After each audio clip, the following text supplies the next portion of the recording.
Hey, what's up, my math rock stars? Today we're going to be talking about some other ways we can do operations with variables, which include the distributive property for multiplication, as well as factoring and another way to divide variables to simplify. We'll start by taking a look at the distributive property. What is that? Well, the distributive property allows us to multiply algebraic terms by multiplying a term that's on the outside of parentheses by the things on the inside. Another phrase for that is distributing. After that, you're just going to follow the rules that you'd follow for combining like terms. So for example, if you have 7 next to parentheses for 2x minus 4, that's saying 7 times 2x minus 4. You would multiply the 7 by both the 2x and the negative 4. So 7 times 2x makes 14x. 7 times 4 is 28, and there's a minus sign there, so it's a negative 28, and you get the answer 14x minus 28. So essentially what's happening here is you're multiplying the numbers that are in front of the variables and then keeping the variables to the power of whatever they're going to be. In this case, we're not going to work with exponent variables, so we're just going to stick to what it is for the first power. So yes, we would have 7 times 2x again is 14x, and 7 times 4 is 28. There's a minus, so 14x minus 28. If we look at the second example, we have negative 2 outside of parentheses next to 5x minus 8. It would be negative 2 times 5x, and that would make negative 10x. We would have negative 2 times negative 8, which makes positive 16, so it changes to plus 16. In the very beginning, we also had a plus 6x, excuse me, that was to the right of the parentheses. When there's no number next to the parentheses, there's a plus or minus there, it does not get multiplied, it just gets brought down to the next part of the answer. So at the end of the answer, you got a negative 10x and a positive 6x that need to be combined. So negative 10 and positive 6 makes negative 4x, and then the plus 16 comes down, and our final answer is negative 4x plus 16. And if you need a reminder, the reason why we had plus 16 is negative 2 times negative 8 is 2 negatives. 2 negatives makes a positive. Okay, now you give it a try. Here's 2 problems to try on your own. Pause the video, and when you're done, you can check the answers on the next part of the video. Here are the answers to the problems. If you got 8 times negative 3x plus 5, 8 gets times negative 3, 8 gets times 5, 8 times negative 3x, negative 24x, 8 times 5 is 40, so you get negative 24x plus 40. On the second problem, negative 3x plus 2 times 4x minus 6, you got to do the 2 times 4x minus 6 first. 2 times 4x makes 8x. 2 times negative 6 is negative 12. Then you got negative 3x plus 8x minus 12, which makes 5x minus 12 after you've combined everything. Alrighty, and now that we've seen how multiplication is used with variables, let's talk a little bit about factoring, which is one way that division comes into play. And essentially, the idea of this is going to be just like the opposite of distributing. Instead of multiplying something into 2 numbers, you're going to be dividing to work backwards and figure out what was distributed to begin with. Now, it sounds a little confusing. Just follow along with me here.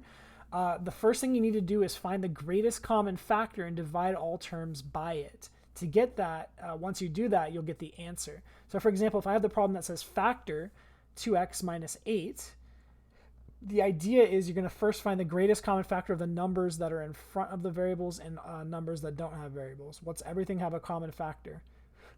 Well, if I got 2x and negative 8, 2 has factors 1 and 2. 8 has the factors 1, 8, 2, and 4. What they have in common then is a 2. So 2 is what gets pulled out in the parentheses. The next question you ask is, do the terms have variables in common? If so, what is the power of the variables? In this case, only one of them has a variable, so it's not in common, so the answer is no. Then you divide out that greatest common factor you have, which is in this case is 2. So 2x divided by 2 makes 1x, which we can write as x, and negative 8 divided by 2 is negative 4. So what happens is that greatest common factor goes on the outside of the parentheses, and then the remainders that we got when we divided go inside the parentheses. So we get the answer 2 times x minus 4. That'll look like what you distribute. If I distribute the 2 back in, it would be 2x minus 8, which is what we started with. Looking at the second problem, factoring 6y squared minus 3y. If we look at the greatest common factor of the numbers, it's a 6 and a 3. 3 is in common with both of them.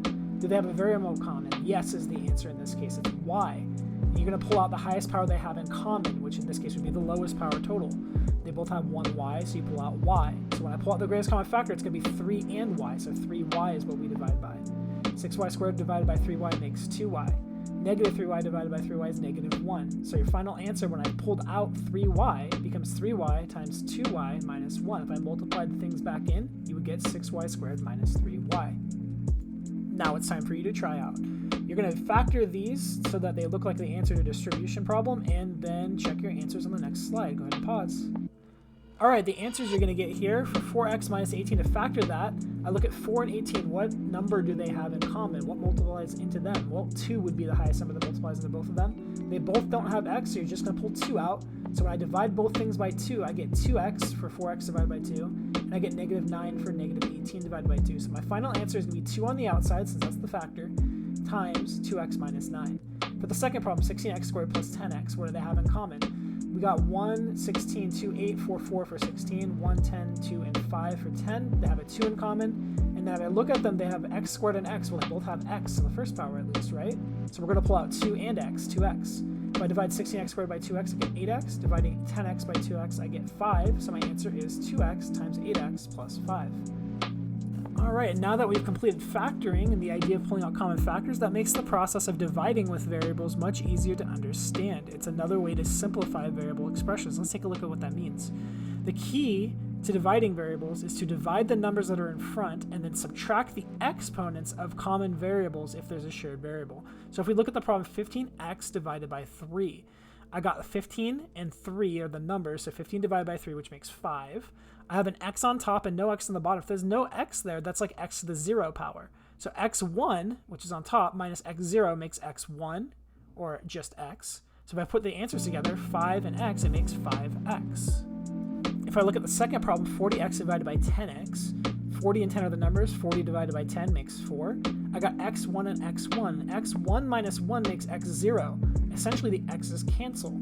So what's left is just 4, and that's your answer. And lastly, if I got 21x to the third power over 7x, that's 21x to the third divided by 7x, I do 21 divided by 7 for the numbers, which makes 3. Then I got x3 minus x1 makes x2. I put it together, it's 3x squared is your final answer. Now it's your turn to give it a try. Go ahead and pause the video, try this on your own, and when you're ready, unpause the video and check your answers on the next slide. Here is the answer here. We got negative 8x divided by 4. There's no x in common. It's just going to be negative 8 divided by 4, which makes negative 2. And keep the x, so negative 2x. If we got 10x divided by 5x, 10 divided by 5 makes 2. x1 and x1, they subtract 1 minus 1, that makes 0. So it's no x left, so it's just 2 is the answer. And lastly, 30x to the fourth divided by 6x squared. 30 divided by 6 makes 5. x4 and x2, if you subtract their powers, you get x2 left. So 5 and x2 makes 5x squared as the final answer. So what are our tips and takeaways for today? Distributing means multiplying a number on the outside of parentheses by anything inside of the parentheses. After distributing, combine like terms to simplify fully. Factoring means pulling out the greatest common factor, including variables to the highest common power, placing it outside the parentheses, then dividing the original terms by the greatest common factor and putting the answers inside of parentheses. And lastly, to divide variable terms, divide the numbers in front and subtract the powers of the common variables. That's it for today. Hope you've learned something and you're ready to practice on your own. Have a good day.